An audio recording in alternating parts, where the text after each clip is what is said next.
to know the fantastic, the incredible Flying Devils.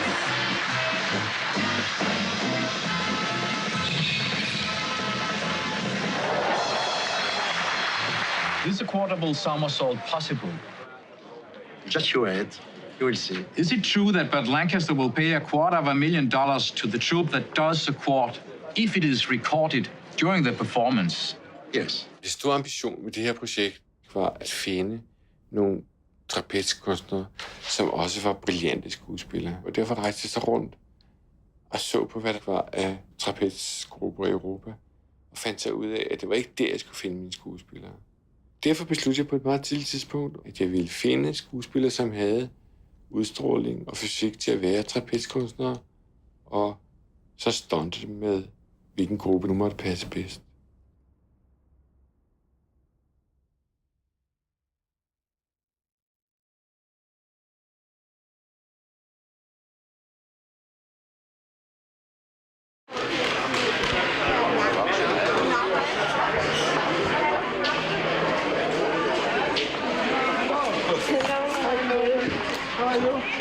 Har du ikke set ham?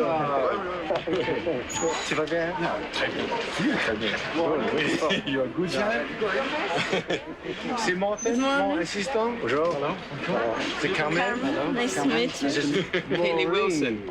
Very close, very close. Let's go to the hotel. They have a flying trapeze in the Tivoli Garden. Yeah. We got to practice with them tomorrow. They're going to teach you everything. Yeah, in one day. No, 3 days. Ready? Have you said hello to Pete? Yes, we've met. Yeah. Are you ready to go? Yes, well, very slowly. We'll put the wristbands on you. Yes. You might as well get used to that. Yeah.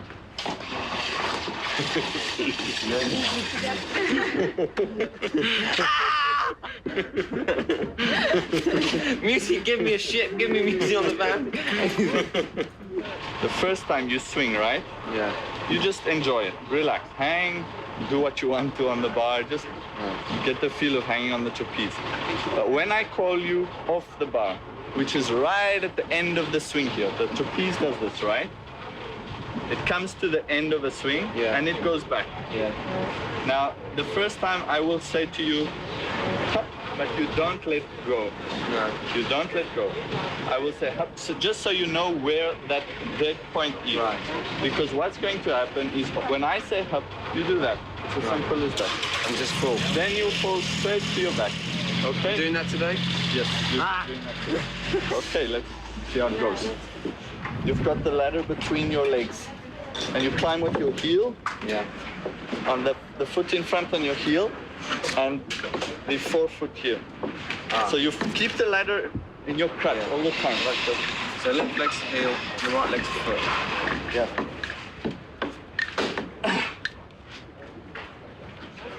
Stand on my leg if you don't worry. Okay. Heel. Right. Foot here. Right. That's it. Okay. Right. That's fine.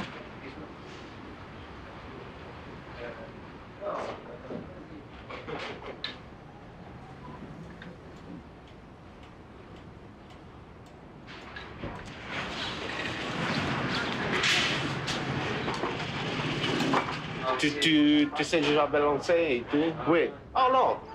Non, au trapèze. Oui. Oui, j'ai. Et puis tu rentres comme... Le problème, c'est l'impression de la hauteur. Mais je vais m'habituer à la hauteur. L'auteur ici. La hauteur. Il n'y a pas de différence. Just enjoy it. Just enjoy it. Hey! Okay, listen this time. I thought you didn't tell me how to That's get what out your the fingers net. do. That's it. Just rest it. And as you go through, you'll get a purchase on the road. Okay.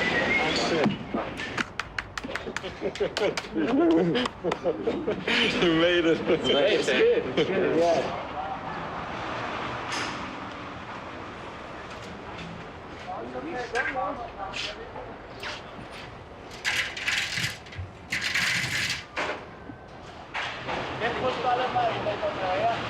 Venus man skal den her sekvens lave noget tættere i den her vinkel derovre. Nej, det tror jeg ikke. Det tror jeg, vi skal bruge til det store, flotte billede, hvor krydsedullen går af, ikke?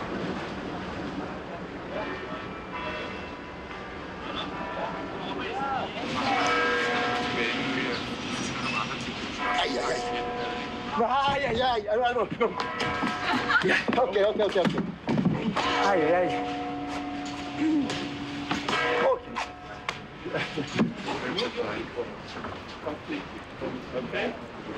Quel métier.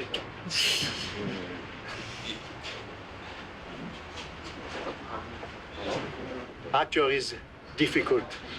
The trapeze, the car.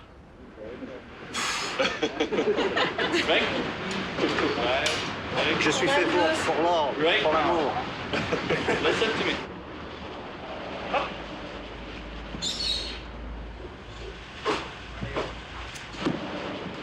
It's a good teacher.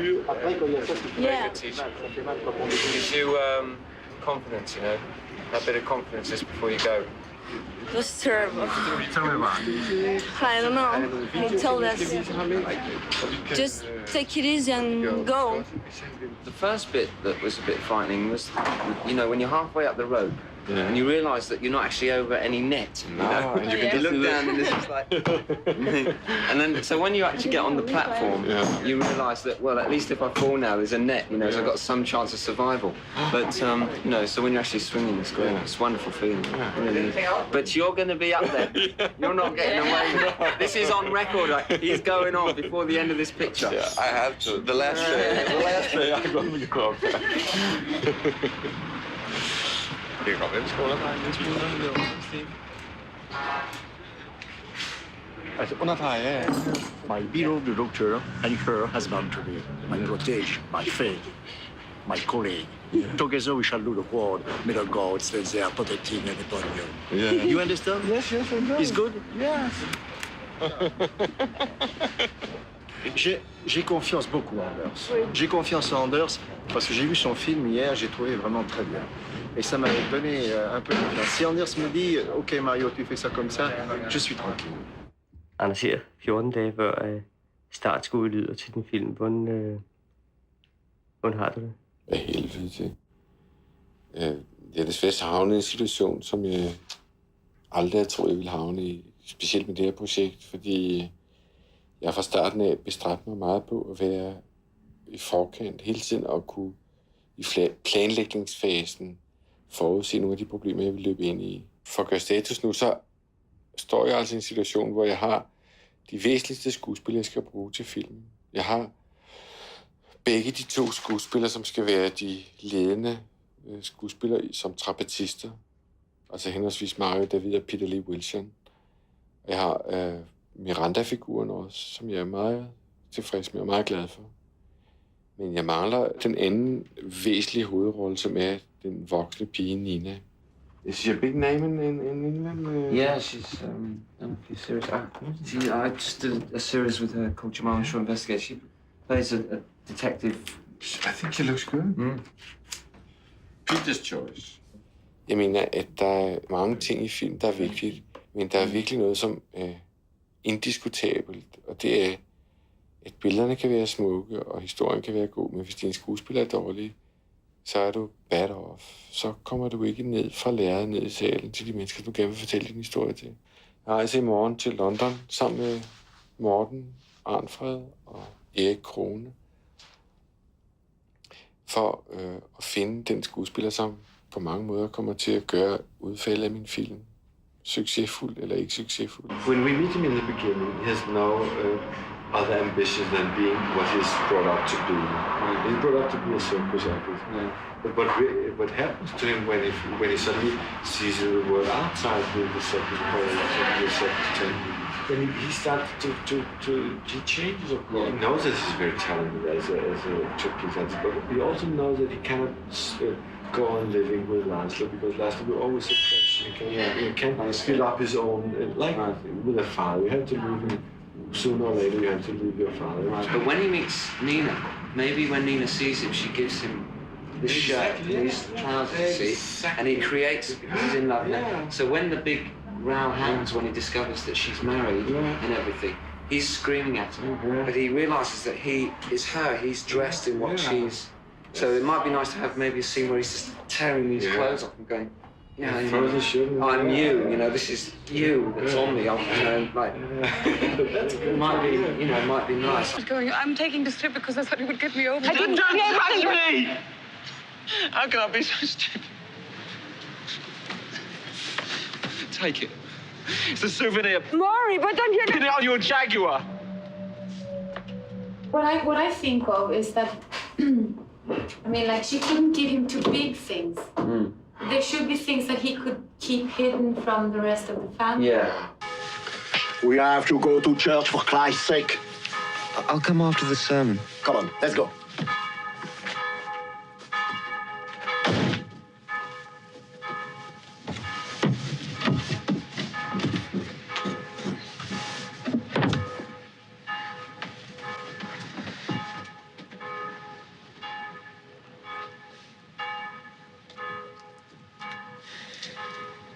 You have been waiting for this haircut for a long time, Carmen? Yeah. 5 months. 5 months. Since I met you.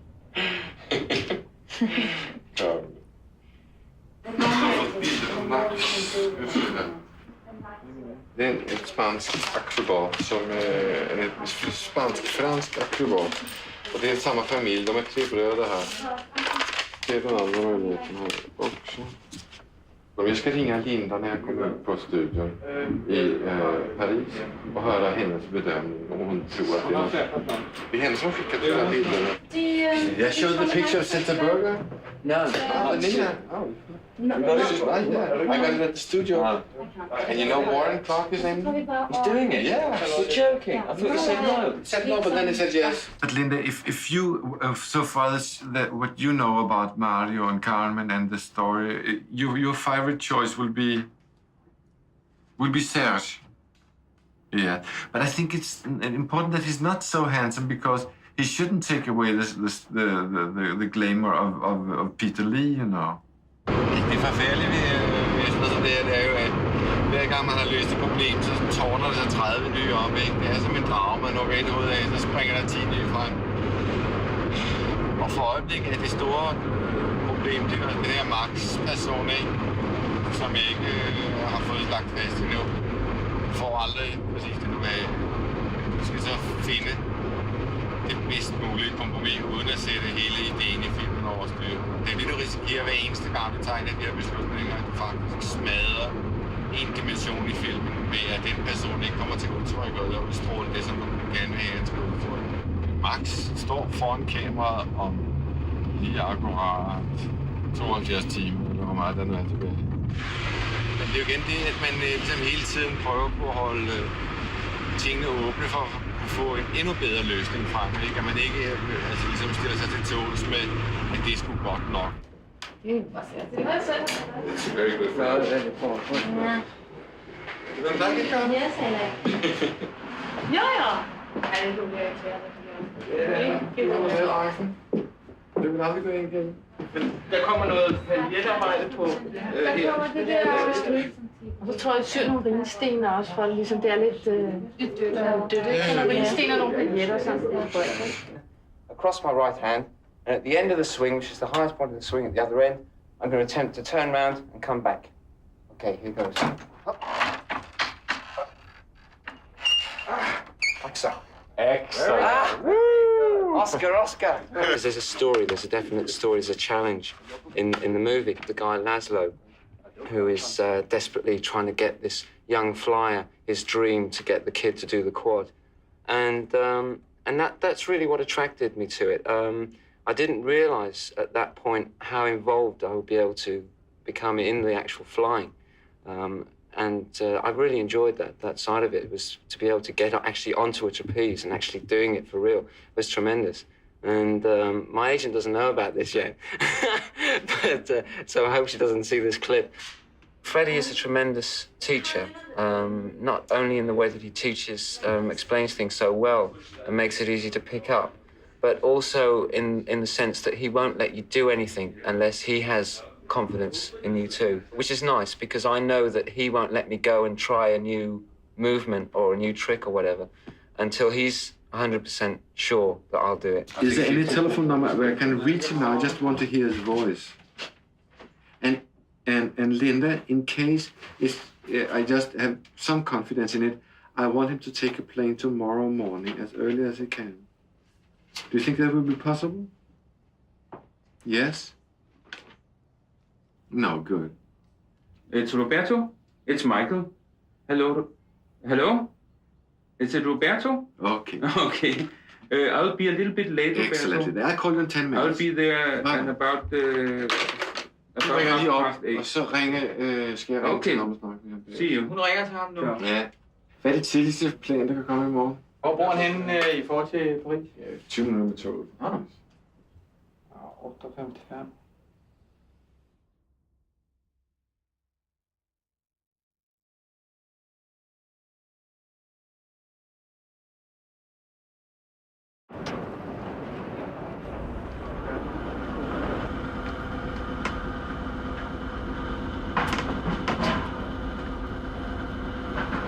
Nu er vi alle sammen nået så langt, til vi er ved at være klar til at lave den første optagelse, den her spændende film, og derfor vil jeg gerne sige velkommen til alle sammen. Jeg er glad for, at I kunne komme. Den her sekvens skal deles op i 5 indstillinger. Den første er den master, som vi har stillet op til nu her med kranen, hvor vi starter oppe, og Laszlo og børnene, de kommer løbende rundt om hjørnet her og hen til deres egen bil. Mario får øje på Jaguaren og går herhen og begynder at rode ved dørene. Ind i billedet kommer Nina, og han bliver forvirret og har de første 2 replikker her. Klip. Så langt går den første. Så har vi et kryds på Mario, og vi har et kryds på Nina. Og i Marios kryds fylder vi ham tilbage til bilen, og de går ind i bilen. Derefter har vi et nærbillede af Maury, der er den sidste, der sætter sig ind i bilen. Og så har vi et nært point of view til Maury, sådan her på Jaguar. Det er dagens program. Og vi laver lige først en teknisk bare markeringsprøve af turen, og derefter så sætter vi spillerne ind på pladserne.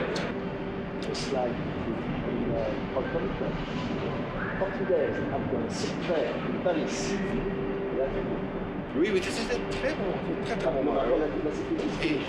Oui, j'ai fait. Mais pour la scène, à ce moment, elle arrive l'idée de venir à Paris. And you are the last one to step in.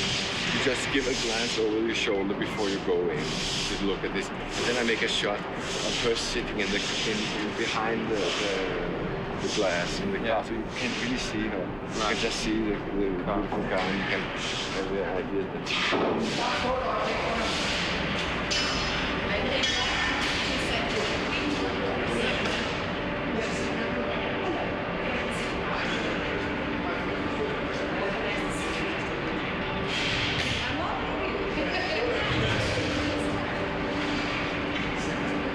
det er klar til optagelse. Vi stille. Køber her. Det er et første.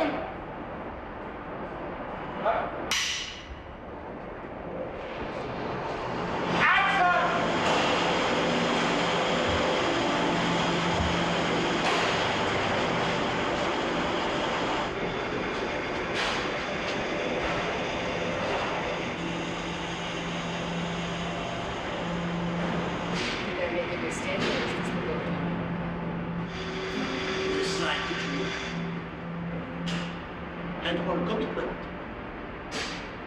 14 days at your city in Paris.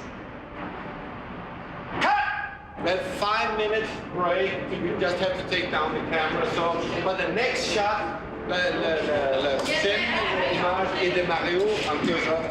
Dans 5 minutes, parce qu'il faut mettre le caméra på le tripod. Og rykke den endnu længere ind. Selve lampen endnu længere ind mod bilen. Just waiting for a line. I saw your film, Vera, and it was excellent. Photography, beautiful, beautiful shots. The good things were never here, so I make a point to speak it out. Oh, that's very nice of you. Klar til optagelse. Apparat. Var det køber? Hvem er det? Action.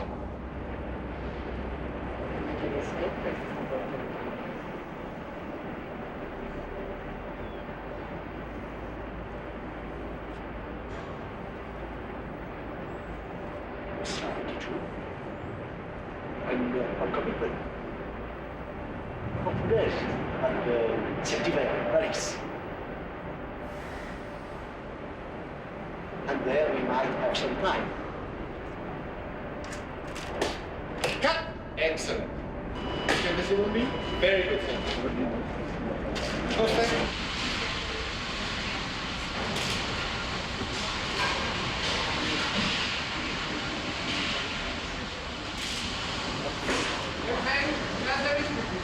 Jeg mener også, at det er meget hospitalet nu her med så tyk og sammen. Og det der bliver lige i overkanten af hvad det sluge. Jeg håber selvfølgelig, det er bedre for mig.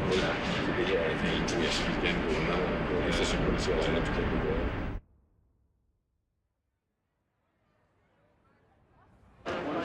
1 second, just. Okay. Okay, ready? Kør. Apparat kører. 9 første. Action!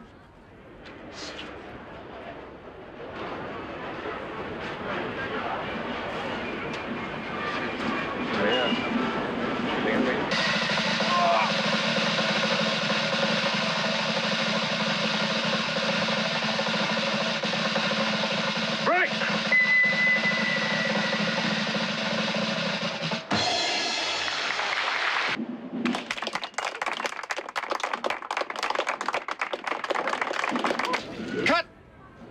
Fint. Jeg er tilfreds. Excellent. So, very complicated. Okay. Det var så enden på den første dag i en meget, meget bevæget periode i mit liv. Jeg ville helst have haft Lise Eichhorn til at spille Nina, ikke? Og fik Senta Berger. Ikke? Og jeg ville også helst have haft en anden Max. Men opdagede så alligevel, at jeg fik en Max, som var genial til rollen. Ikke? Jeg mener, den Max-løsning, som var ved at tage livet af mig. Fordi at jeg 3 dage før jeg skulle starte optagelsen, faktisk ikke havde personen til det. Og jeg havde besluttet mig til at købe en person, som jeg ikke engang havde truffet.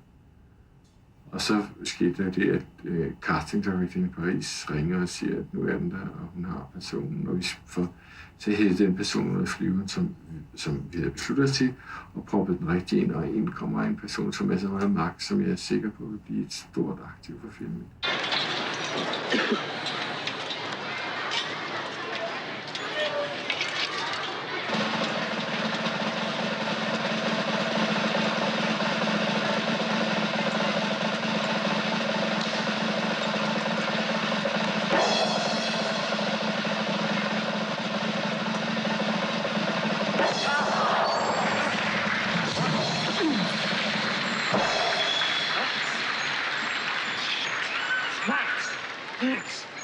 Okay? Peter Lee er en stor gave at arbejde med. Han er fuld af gode idéer og meget intelligent, og er meget langt hen ad vejen i stand til at komme med meget bedre forslag til Måge, end jeg selv kan finde på. Og der har man så blevet i den ønskerolle som instruktør, at man får lov til at vælge, og ikke skal finde på.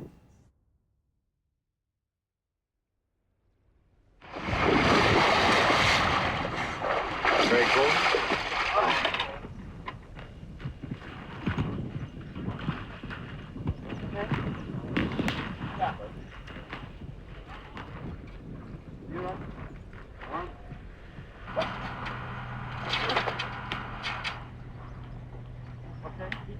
Fine. Okay, great. Just do one. Jeg står i stedet for ham. Ja, kan vi prøve det med Peter også?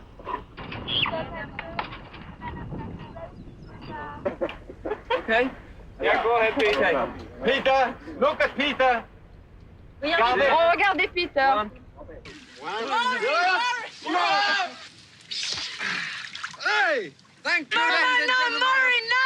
Next stretch. Murray!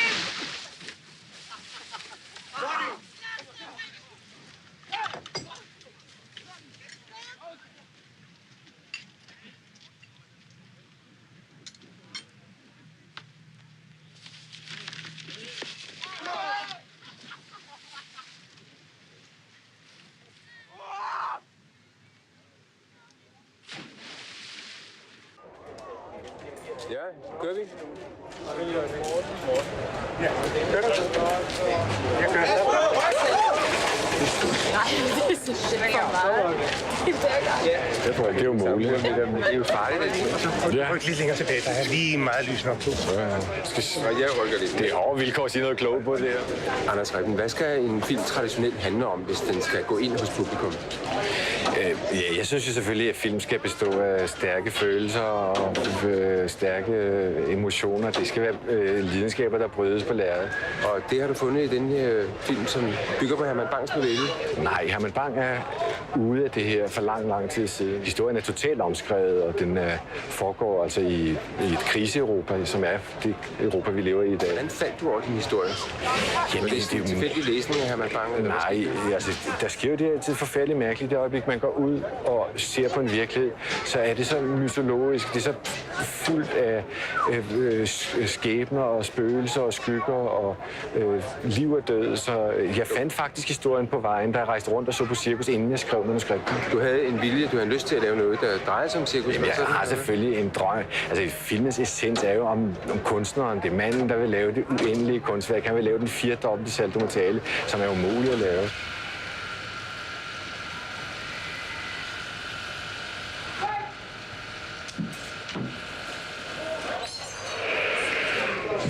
Okay. It was very close. Ja, okay. Vi har den her så. Vi har den her. Vi har 2 stykker. You're right, boss. Kom, så sindssygt. Freddie, could you do the pirouette now? Yes, I'll do the pirouette. Yes, and then if we have more time, we go for triple more. Okay. Most important this time isn't the salto, it's that you catch each other. Okay. We will do a very simple. Just a very simple. We'll just do a very simple catch and do a pirouette back. Okay.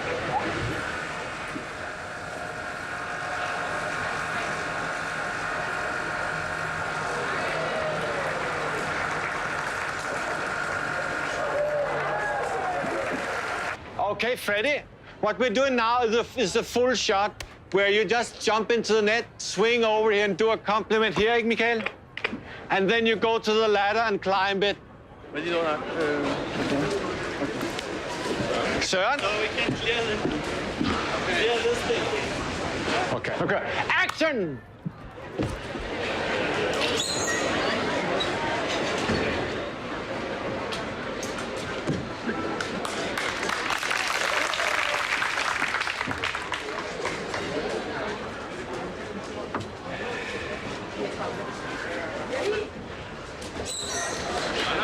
Ja. Vi er færdige nu. Du kan sige til ham, at vi må ikke være her længere nu, ikke? Og vi kan lave det der billede med Mario. Der har jeg ikke brug for publikum. Vi har fået det vigtige billede med alle publikum i forgrunden.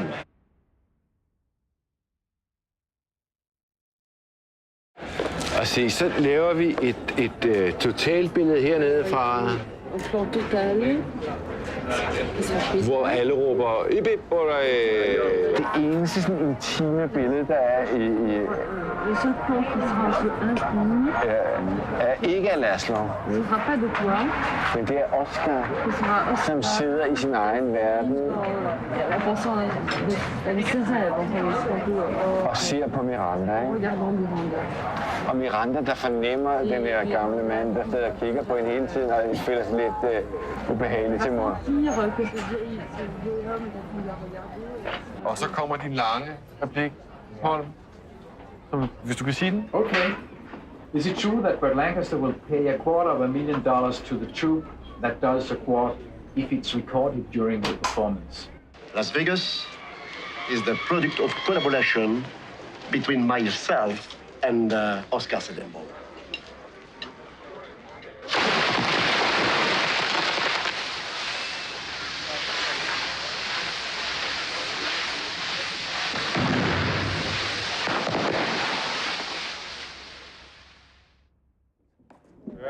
Vi skal bruge mange stærke hænder. Der skal trækkes net.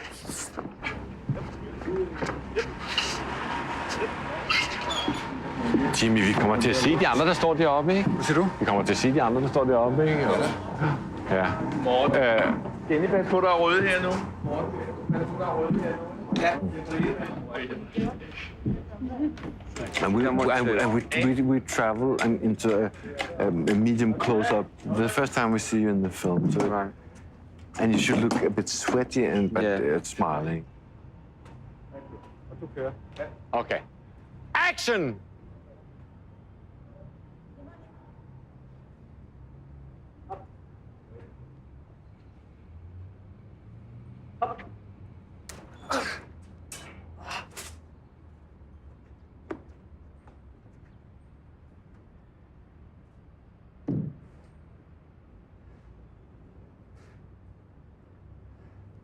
Okay, fine. Hvad siger du, Michael? Peter, I just want you, if you can, just stand still like here. A little longer. A little bit longer, just stand. Jeg kan ikke regulere den på, så. 10 år regulere den ned, fordi det er... Er det ved at ligne noget, Morten? Morten? For en sikkerheds skyld, tag nu ingen chancer, vel? Sig, hun skal være forsigtig. Der er ingen net under denne gang, vel?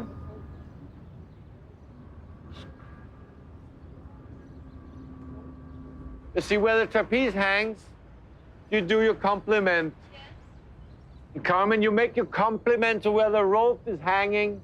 Og under optagelsen er du bare den der gå ud, Morten, ikke? Balloon. Yes, the rope hanging there. Le pied de corde.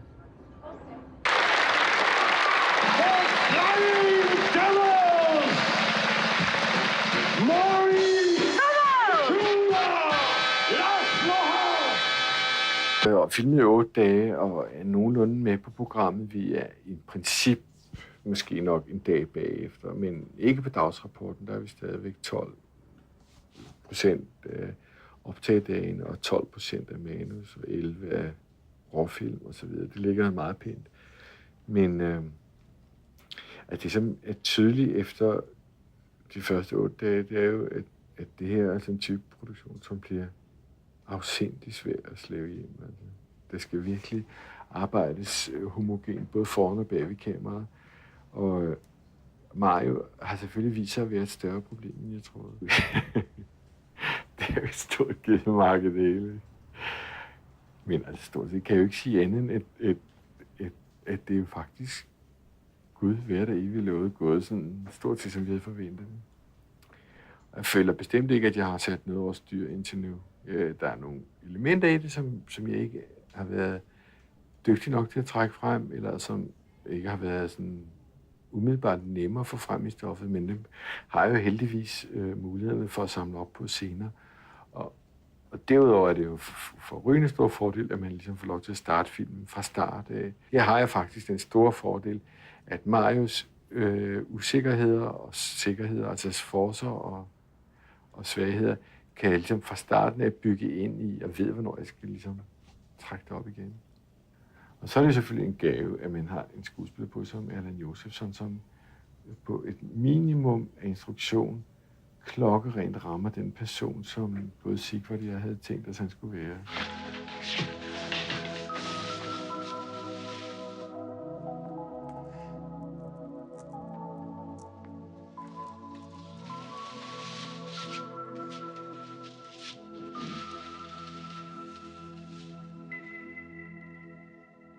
Hvis jeg har nogen som helst problemer med noget, som I pludselig skulle være i tvivl om jeg tænker mig sådan eller sådan, og jeg har sagt 2 forskellige ting, hvad jeg desværre nogle gange kommer til, så er jeg selvfølgelig hjemme i weekenden og er meget modtagelig for telefoniske forespørgsler, men også møder også gerne op, hvis der er nogen, der beder om at komme og se på noget, eller at vi skal gøre noget andet. Men jeg vil bare sige, at jeg selvfølgelig kommer her, og selvfølgelig svarer jeg på alle dage.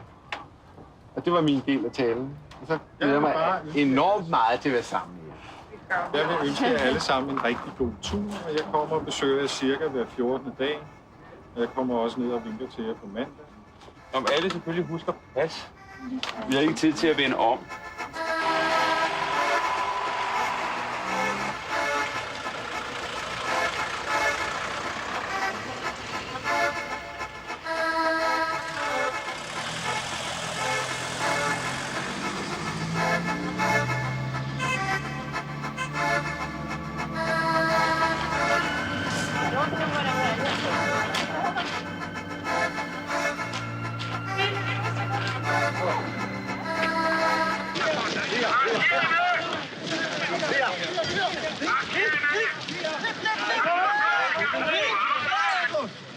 Okay.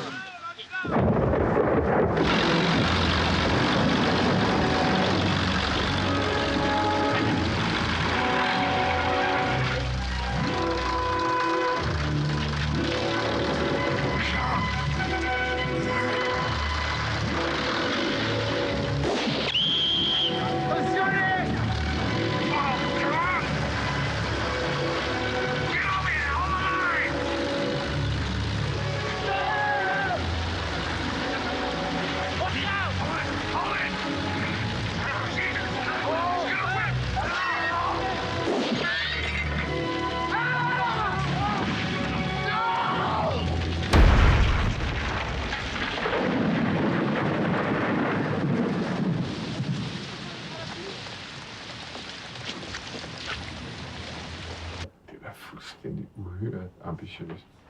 Og det er da også min store akilleshæl i, at ambitionsniveauet er så højt. På den anden side så mener jeg også, at det er det, dansk film savner. Dansk film mangler i den grad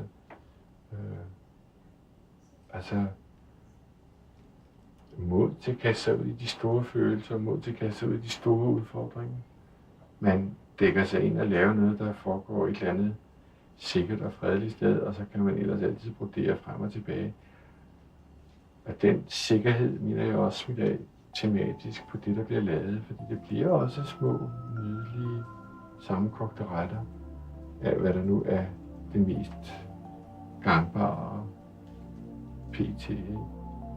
Og jeg mener, at den her film er i sig selv en anakronisme, og jeg ved advare mod den af alle, at de synes, den er for ekstravagant, og den er for cirkusfilm er ikke interessant. Og, altså, jeg er blevet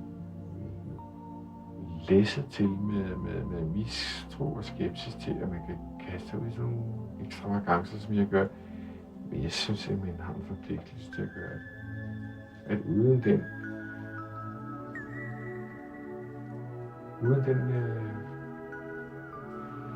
den vilje til at sprænge sine egne rammer, kan du heller ikke lave en film om mennesker, der prøver på at sprænge sine egne rammer. Selvfølgelig er der et sammenfald mellem Laszlos ambition og min ambition. Jeg håber bare, der er flere, der ser den end Laszlos. Det er klart, at på den måde, at sådan noget forstår jeg jo som regel altid først bagefter, men altså, der er jo et dialektisk forhold mellem Mori, som er den unge, den talentfulde og den begavede, og så den der oldtimer, som stadigvæk har sin drøm i behold, og som vi slås for, den til han falder død om, og vi gør hvad som helst. På den måde har jeg jo begge elementer i mig.